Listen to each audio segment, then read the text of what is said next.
नमस्कार, न्यूज 18 मध्य प्रदेश छत्तीसगढ़ देख रहे हैं आप। मैं हूं आपके साथ प्रशांत कटारे और बुलेटिन की शुरुआत इस वक्त की सबसे बड़ी खबर के साथ। महाराष्ट्र में फंसे 1193 मजदूर स्पेशल ट्रेन से हबीबगंज रेलवे स्टेशन पहुंचे। यहां पहुंचे मजदूरों के लिए हबीबगंज स्टेशन पर 44 बसों की व्यवस्था की गई है। बसों से ये मजदूर 25 जिलों में अपने अपने घर पहुंचेंगे। इधर मजदूरों का कहना है कि रास्ते में उनके लिए खाने की कोई व्यवस्था नहीं की गई और वे 15 घंटे से भूखे प्यासे हैं। यहां पहुंचने पर भी उन्हें खाना नहीं मिला। पानी की 2 छोटी बोतल ही दी गई। हालांकि उनका कहना है कि उन्हें टिकट तो दी गई लेकिन पैसे नहीं लिए गए। तो आपको फिर बता दें, दरअसल महाराष्ट्र से ये 193 मजदूर स्पेशल ट्रेन से हबीबगंज रेलवे स्टेशन पहुंचे और अब इसके बाद इनके घरों तक पहुंचाने का इंतजाम भी किया गया है। खास बसों का इंतजाम रेलवे स्टेशन पर किया गया है। में फंसे मध्य प्रदेश के मजदूरों को भोपाल लाया गया है। हबीबगंज रेलवे स्टेशन पर आप देख सकते हैं महाराष्ट्र से जो ट्रेन आई है वो आकर यहाँ पर खड़ी हुई है। उसमें तमाम करीब 1200 मजदूर मौजूद हैं। ये बताइए, कोई दिक्कत आई है आप लोग को वहाँ से आने में? वहाँ से आने में खाली एक बोतल मिला, खाना वाना कुछ नहीं मिला। अभी तक खाना नहीं खाए कल से। अच्छा, हाँ। कितने बजे चली थी ये ट्रेन? 12:30 बजे। अच्छा जी सर। तो क्या क्या मिला खाने में? खाली पानी बोतल और एक बिस्किट बस। तो आप करीब 15 घंटे से भूखे हैं? हाँ जी सर, 15 घंटे से भूखे। और टिकट वगैरह आपको दिया गया वहाँ से? दिया गया है। कोई पैसा लिया गया? रास्ते में किसी तरीके का कोई पैसा या कोई? कोई नहीं, खाली एक ही चीज का पैसा नहीं, तो खाना नहीं मिला। अच्छा, बिल्कुल सरकार तमाम दावे कर रही, लेकिन 15 घंटे हो चुके हैं लेकिन अभी तक इनको जो मजदूर हैं उनको खाना नहीं मिला। हालांकि हबीबगंज रेलवे स्टेशन पे खाने की व्यवस्था की गई, लेकिन महाराष्ट्र से जब ये ट्रेन चली थी उस दौरान इन्हें सिर्फ पानी की 2 बोतल दी गई। इसके अलावा इनको यहाँ पर कुछ नहीं दिया गया। हम बात करेंगे, आप लोग को खाना मिला? अच्छा, देखिए सभी मजदूरों का ये कहना है कि उनको जो खाना मिलना था वो खाना नहीं मिला। आप लोग कितने घंटे हो गए सफर करते हुए? 12 घंटा हो गया साहब, खाना पीना कुछ नहीं मिला है। ज्यादा हो गया, हम लोग उधर 6 घंटे उधर बिताया रास्ते में। जब बस से आए तो उधर 6-7 घंटे लगा। 12 घंटे से ज्यादा हो गए। क्या दिया प्रशासन की तरफ से, क्या मिला आप लोग? एक पैकेट बिस्किट और पानी, छोटा वाला बोतल में एक पानी। तो आप लोग भूखे हैं क्या? आप देख सकते हैं कि खाने के नाम पर जो है इन्हें कुछ नहीं दिया गया, सिर्फ पानी की 2 बोतल दी गई है। आप लोग को खाना मिला था जब आए थे? कुछ नहीं मिला। क्या दिया फिर? बिस्किट मिला है और एक पानी का बोतल मिला, आधा लीटर। कितने घंटे हो गए आप लोग को? 12 बजे रात में गाड़ी निकली है तभी मिला था, उसके पहले कुछ नहीं। मध्य प्रदेश के 25 जिलों के ये तमाम मजदूर हैं जो कि राजधानी भोपाल के हबीबगंज रेलवे स्टेशन पे पहुंच चुके हैं। 44 बसों का इंतजाम किया गया है। सतना रीवा के सबसे ज्यादा मजदूर यहाँ पर बताए जा रहे हैं जिनका इंतजाम यहाँ पे किया गया है। हम बात करेंगे, आप लोग कहाँ से आ रहे हैं और कितना समय हो गया सफर करते हुए? सर मैं महाराष्ट्र से आ रहा हूँ। हाँ, मेरे को इधर हो गया 17-18 घंटा हो गया। अच्छा, अभी उधर से मैं आया तो अभी इधर खाना नहीं मिला। अच्छा, हाँ। क्या दिया आप लोग को? खाली 2 बोतल पानी दिया, ये छोटा छोटा। अच्छा, ये वाली पानी की बोतल? हाँ, 2 बोतल। ये भी खत्म हो गई होगी? ये भी खत्म हो गया। अभी 18-19 घंटे हो गए तो 2 बोतल पानी कब तक चलेगा? अच्छा, हाँ। वो कुछ खाने के लिए कुछ दिया था? कुछ नहीं दिया उधर। बिस्किट के पैकेट वगैरह कुछ नहीं दिया। अच्छा, हाँ। तो आप लोगों ने किसी से, कोई अंदर केयर टेकर वगैरह था क्या? कोई कुछ नहीं था ना अंदर। तो किसी से शिकायत की आपने? कोई था ही नहीं, तो क्या करे रात में सब। अच्छा, जो टिकट मिला था आप लोग को? जी। कोई पैसे लिए गए आपसे टिकट के? पैसे नहीं लिया गया टिकट का। अच्छा, ये ली। मतलब इसके पैसे नहीं लिए टिकट नहीं के? लिए। इसके अलावा क्या दिक्कतें आई आपको यहाँ तक आने में? दिक्कत कुछ नहीं है, उधर क्या 17-18 घंटा हो गया, खाना नहीं मिला, प्रॉब्लम नहीं है। सरकार से क्या कहना चाहेंगे? सीएम से क्या कहना चाहेंगे? प्रशासन से क्या कहना चाहेंगे? क्योंकि अभी ये दौर लगातार चलेगा, कई मजदूर दूसरे राज्यों में भी फंसे हैं। जी सर, मैं सीएम साहब से यही कहना चाहते हैं कि जो मजदूर आ रहे हैं उधर से उनको 17-18 घंटा हो जाता है, खाना नहीं मिलता है, इसके लिए उनको खाना दिलवाने की कोशिश करें उधर से। बिल्कुल, पहले टिकट के बदले पैसे लिए जा रहे थे। सरकार ने ये कहा कि वो टिकट के पैसे खुद देंगे। इसके बाद जो है अब ये दूसरे तरीके की दिक्कत जो है यहाँ पर मजदूरों को आ रही है, उन्हें रवाना तो किया जा रहा है दूसरे राज्यों से, लेकिन खाने की व्यवस्था उनके लिए नहीं की जा रही। यही कारण है कि करीब 15 घंटों से ये मजदूर जो है यात्रा कर रहे हैं और भूखे प्यासे हैं। इनको पानी की छोटी छोटी बोतलें जरूर दी गई, लेकिन वो पर्याप्त इनके लिए नहीं थी। खाने का कोई इंतजाम नहीं किया गया। यही कारण है कि ये मजदूर जो है अभी भी भूखे हैं। हालांकि हबीबगंज रेलवे स्टेशन पर तमाम व्यवस्था प्रशासन के द्वारा की गई, लेकिन महाराष्ट्र से जब ये मजदूर निकले थे उस दौरान किसी तरीके की व्यवस्था वहां से प्रशासन ने नहीं की। यही कारण है कि इन मजदूरों को 15 घंटे से ज्यादा हो चुका है और ये मजदूर अभी भी भूखे हैं। कैमरामैन संजय नामदेव के साथ मनोज राठौर, न्यूज़ 18 भोपाल। तो मनोज, ये तस्वीरें आपको दिखा रहे थे। दरअसल हबीबगंज रेलवे स्टेशन पर यह विशेष ट्रेन पहुंची है। महाराष्ट्र के पनवेल से 193 मजदूरों को लेकर 15 घंटे का सफर हो चुका है, लेकिन विडंबना देखिए कि इन मजदूरों के लिए पानी की बोतल तो दी गई छोटी छोटी, लेकिन खाने के लिए इन 15 घंटों में कुछ भी मुहैया नहीं कराया गया, ना तो महाराष्ट्र में, और अब जाकर ये हबीबगंज रेलवे स्टेशन पहुंचे हैं। मनोज हमारे साथ खुद जुड़ रहे हैं इस वक्त और जानकारी के साथ। मनोज, ये जरूर, चूंकि अब बहुत अच्छी कोशिश है सरकार की कि मजदूरों को अपने राज्य में वापस बुला रहे हैं, लेकिन कम से कम ये सुनिश्चित जरूर करना होगा कि ये मजदूर अगर चलें, घंटों का सफर करके आ रहे हैं, तो इनके साथ महिलाएं भी हैं, छोटे छोटे बच्चे भी हैं, कम से कम भूखे ना रहें।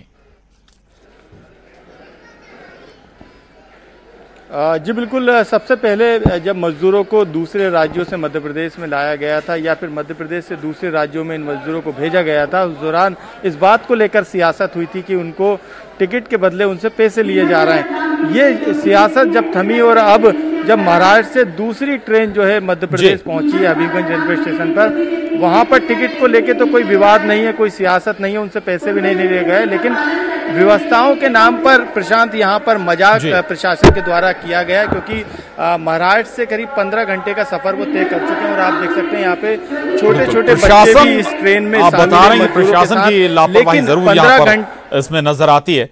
रहिएगा मनोज, मैं आपके पास दोबारा आ रहा हूं। और इस वक्त senior editor news 18 Madhya Pradesh Praveen Dubey ji हमारे साथ जुड़ गए। प्रवीण जी, ये कोशिश ठीक है, सरकार दूसरे राज्यों में फंसे मजदूरों को ला रही है, लेकिन अगर मजदूर भूखे आ रहे हैं तो ये विडंबना, इंसानियत भी नहीं कही जाएगी। और स्वाभाविक है कि सरकार ये नहीं कहेगी कि अब प्रशासन से कि एक बिस्किट का पैकेट भी मुहैया कराइए, खाने की व्यवस्था भी करिए। यूं तो प्रशासन की जिम्मेदारी है, प्रशासनिक लापरवाही कहें हम इसे। आप देखिए प्रशांत के जहां से भी ये चल रही हैं ट्रेनें, अलग अलग जगह से एमपी में एंटर कर रही हैं, तो जहां से चल रही है उनकी भी जिम्मेदारी है। ट्रेन में पेंट्री भी होती है, उन्हें खाने की व्यवस्था करा देना चाहिए। दूसरा, हमको एक और देखना चाहिए कि ये इस सुविधा को, जैसे हम लगातार कह भी रहे हैं कि ये एक तरह की अनुकंपा है जो आपको मिल रही है, जिसके भी जरिए मिल रही हो, केंद्र के जरिए, राज्य के जरिए, एनजीओ के जरिए, जो भी मिल रही है ऐसे वक्त में अनुकंपा, उसे आप हक समझ के, हमने अभी 2 दिन पहले एक तस्वीर देखी कि लोग खाना फेंक रहे हैं कि खाना अच्छा नहीं है, तो दोनों पक्षों को ये समझना होगा कि भाई इस वक्त में आपको जीवन यापन के लायक भी अगर खाना मिल रहा है तो उसे खाना पड़ेगा कि वो बशर्ते वो बहुत खराब ना हो, खाने लायक हो इंसानों के। और दूसरा, ये जिम्मेदारी प्रशासन की है कि जिस डेस्टिनेशन से चल रही है ट्रेन, वहां पे इनके रास्ते के लिए भी इन्हें कुछ खिला दिया जाएगा, या जहां वो रुकेगी वहां पे इनके खाने पीने की व्यवस्था की जाए। प्रशासन जी, ये बहुत महत्वपूर्ण है। हालांकि जैसा कि मनोज भी जुड़े हुए बता रहे हैं कि हबीबगंज स्टेशन पर जरूर खाने की व्यवस्थाएं की गई हैं, यहां से 44 बसों की व्यवस्था भी है, लेकिन कल एक तस्वीर भी आई थी प्रवीण जी की एक बस बैरागढ़ के बाहर ही छोड़कर चली गई मजदूरों को, और वहां से वो मजदूर अब बैतूल जा रहे थे पैदल। ये भी कम से कम सरकार और प्रशासन सुनिश्चित करे कि जो व्यवस्थाएं की जा रही हैं वो अपने अंजाम तक पहुंचे। आप बिल्कुल सही कह रहे हैं आप, और ये जिम्मेदारी है इसके लिए पूरे, जो हम लगातार एक बात को कह रहे हैं कि ठीक है ये संकट जो है सरकार के लिए भी नया है, लोगों के लिए भी नया है, लेकिन जो प्रशासनिक अधिकारी उनकी ट्रेनिंग इसी तरह से होती है ना कि आप क्राइसिस को मैनेज कैसे करोगे, आपको मोबिलाइज कैसे करना है टीम को, किसकी जिम्मेदारी खाने की है, कौन ड्रॉप कराएगा, कौन ट्रांसपोर्टेशन देखेगा, कौन कन्वेंस देख रहा है, ये पूरा उस तरह से अगर सिस्टम स्मूथ चलता रहे तो क्यों जरूरत पड़नी चाहिए मुख्यमंत्री की बार बार आके बोलने के लिए, क्यों जरूरत पड़नी चाहिए गृह मंत्री को बार बार आके बोलने के लिए। तो जाहिर सी बात है, हमको लगता है कि उस तरह से मोबिलाइज नहीं कर पा रहे टीम को अभी भी प्रशासनिक जो अमला है वो।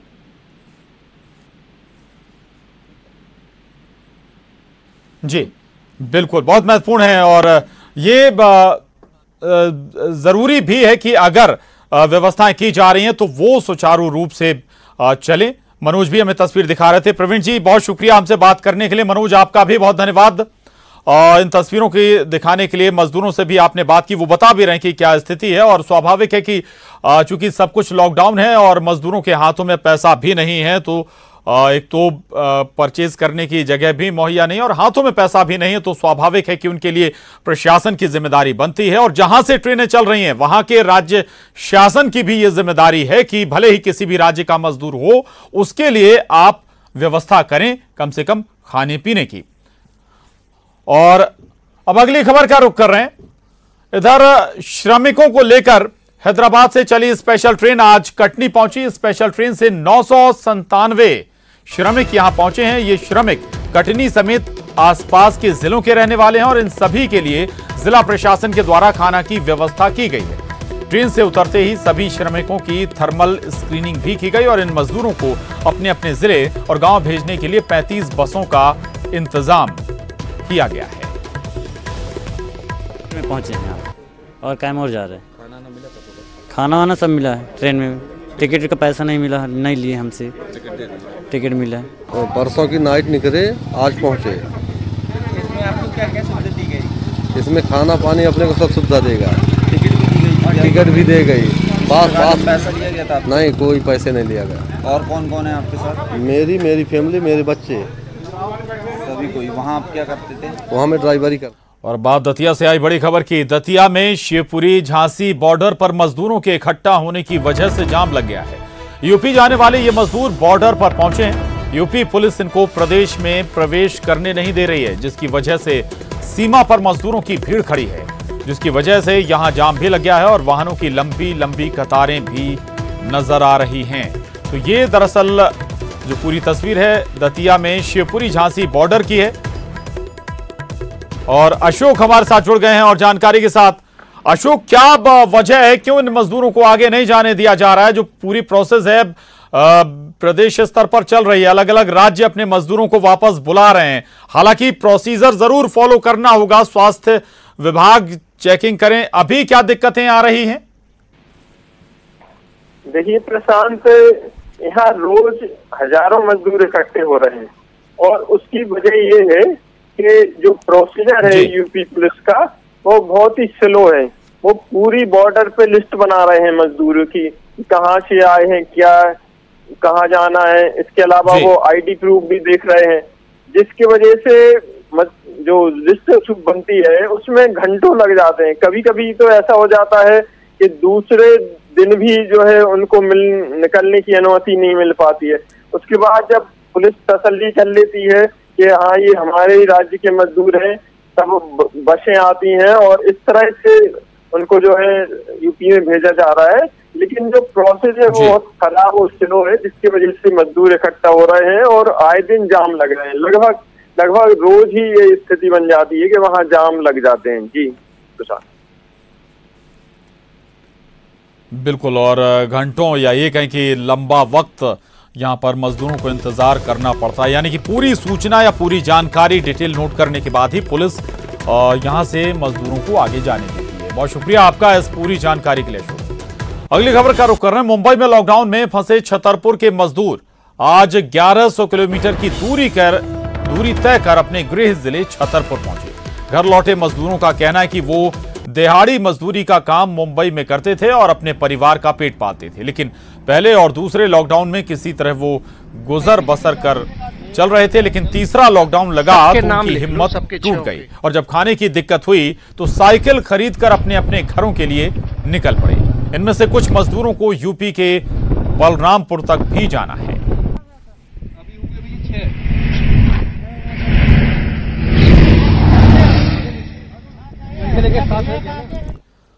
और यहां रुक रहे हैं एक छोटे से ब्रेक लिए, ब्रेक के बाद फौरन लौटेंगे, जाइएगा नहीं।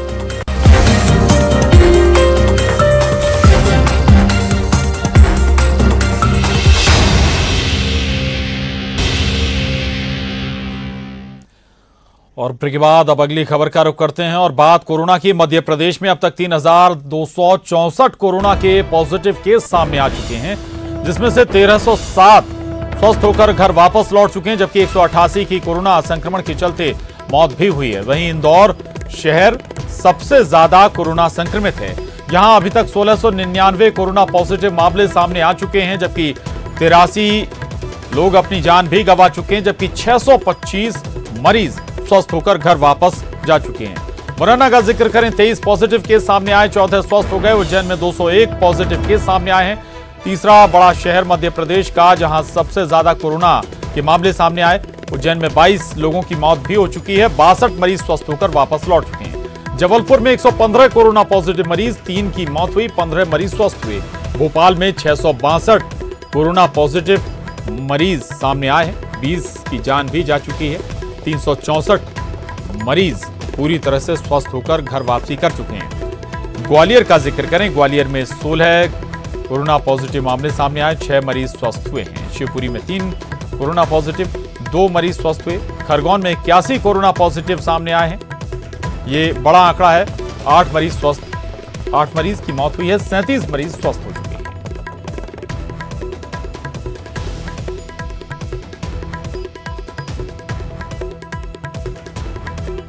और अब अगली खबर का रुख करें, खबर सीहोर से है। सीहोर में भी कोरोना ने दस्तक दे दी है। कोरोना पॉजिटिव मिली है एक महिला हमीदिया अस्पताल में भर्ती है। कलेक्टर ने अधिकारियों के साथ बैठक की है। इंदिरा नगर इलाके को सील कर दिया गया है, तो ये बड़ी खबर है। भोपाल से लगा हुआ जिला सीहोर भी अब यहां भी कोरोना का मामला सामने आ गया है। सीहोर में भी कोरोना ने दस्तक दे दी है। यहां पर एक महिला कोरोना पॉजिटिव मिली है और इसके बाद इस महिला को हमीदिया अस्पताल में भोपाल के भर्ती कराया गया है। कलेक्टर ने अधिकारियों के साथ बैठक भी की है। ये मामला सामने आने के बाद इंदिरा नगर इलाके को सील कर दिया गया है।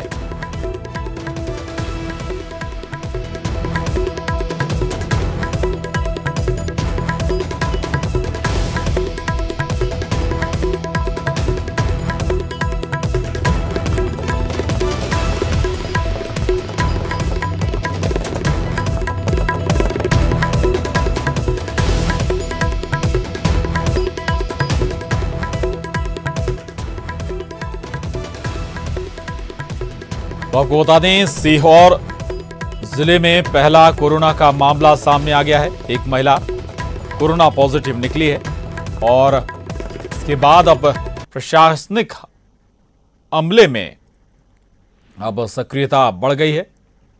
हमारे साथ प्रदीप चौहान जुड़ गए हैं सीहोर से और जानकारी के साथ। प्रदीप, पहला कोरोना का मामला सीहोर में सामने आ गया, अब एहतियातन क्या कदम प्रशासन ने उठाए हैं? कौन सा क्षेत्र जहां पर यह महिला रहती थी, कोरोना किसके चलते ये कोरोना संक्रमित हुई, क्या जानकारी अभी तक निकली? प्रदीप। प्रशांत, जिस तरह से सीहोर जो रेड स्पॉट के रूप में भोपाल और इंदौर के बीच में स्थित है, तो प्रारंभ से ही यहाँ पर प्रशासन के लिए कोरोना से मुक्त रखा जाना अपने आप में बहुत बड़ी चुनौती थी। लेकिन प्रशासन की तमाम सावधानियों के बाद भी कल शाम को इंदिरा नगर की एक महिला जिला अस्पताल में एक सामान्य महिला मरीज की तरह यहाँ पर आई। उसको प्राथमिक उपचार के बाद भोपाल के हमीदिया अस्पताल में रेफर किया गया, जहां उसकी रैपिड एक्शन जांच के अंदर ये बात तथ्य निकलकर सामने आई आज सुबह कि वो महिला कोरोना पॉजिटिव है। वैसे ही जैसी खबर सीहोर कलेक्टर अजय गुप्ता को दी गई, प्रशासन वैसे ही सीहोर जिला प्रशासन में हड़कंप मच गया। तत्काल मौके पर जिला स्वास्थ्य अमले ने पूरे क्षेत्र को चारों तरफ से घेर कंटोनमेंट बनाया है और वहां तमाम आवक जावक बंद कर दी गई है। जहां तक मेरी बात इस मामले पर एडीएम विनोद चतुर्वेदी से जो मौके पर थे, उनका कहना था कि हाईवे के पास में इस महिला का एक टपरा है जहां पे चाय बेचने का भी काम करती थी। तो ऐसा माना जा रहा है कि कहीं कोई चाय पीने के बहाने जो हाईवे पे जो लोग आए, कहीं उससे इनको कोरोना होने की संभावना बनी। बाकी यह कुल मिलाकर सीहोर में अब स्थिति को लेकर बिल्कुल ऐसी संभावना हो सकती है और अगर वाकई में ऐसा है तो और भी लोग इस महिला के संपर्क में आए होंगे। एहतियातन इस पर भी प्रशासन को एक्शन लेना होगा। बहुत शुक्रिया प्रदीप आपका इस पूरी जानकारी के लिए, धन्यवाद। उधर प्रदेश के स्वास्थ्य मंत्री नरोत्तम मिश्रा ने प्लाज्मा थेरेपी से ठीक हुए 3 मरीजों से बात की। नरोत्तम ने इन तीनों ठीक हुए मरीजों से वीडियो कॉन्फ्रेंसिंग से बात करते हुए इन लोगों का हाल जाना और लोगों में कोरोना को लेकर जागरूकता की अपील भी की।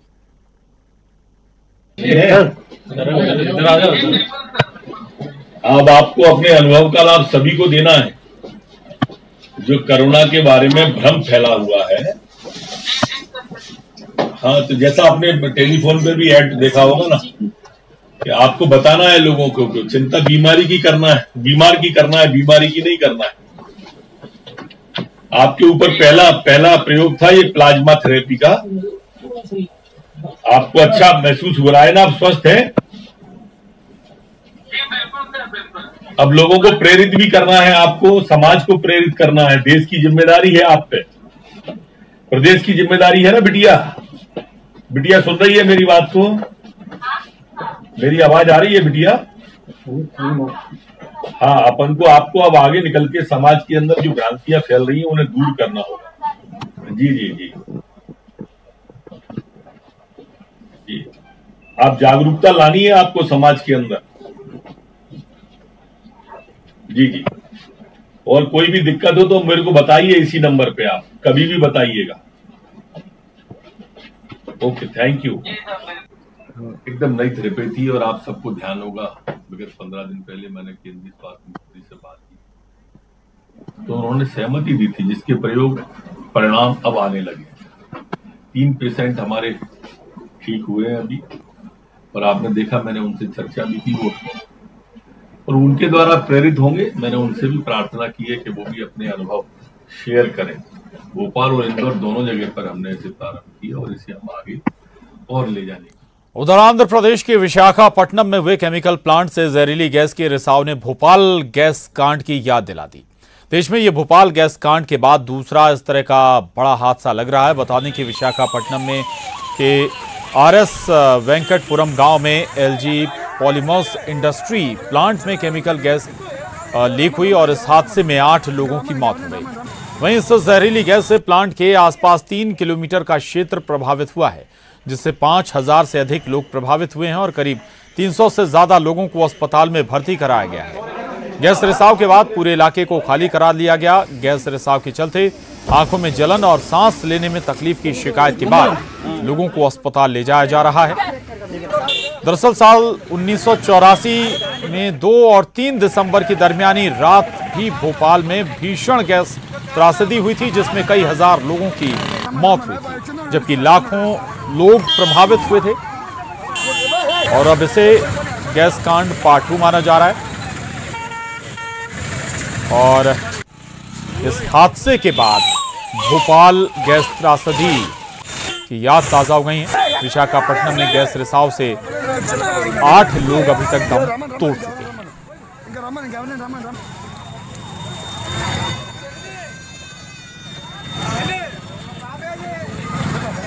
आंध्र प्रदेश के विशाखापट्टनम में एक केमिकल प्लांट में जहरीली गैस लीक हुई और इस जहरीली गैस का असर प्लांट के करीब 3 किलोमीटर के दायरे में रहने वाले लोगों पर पड़ा।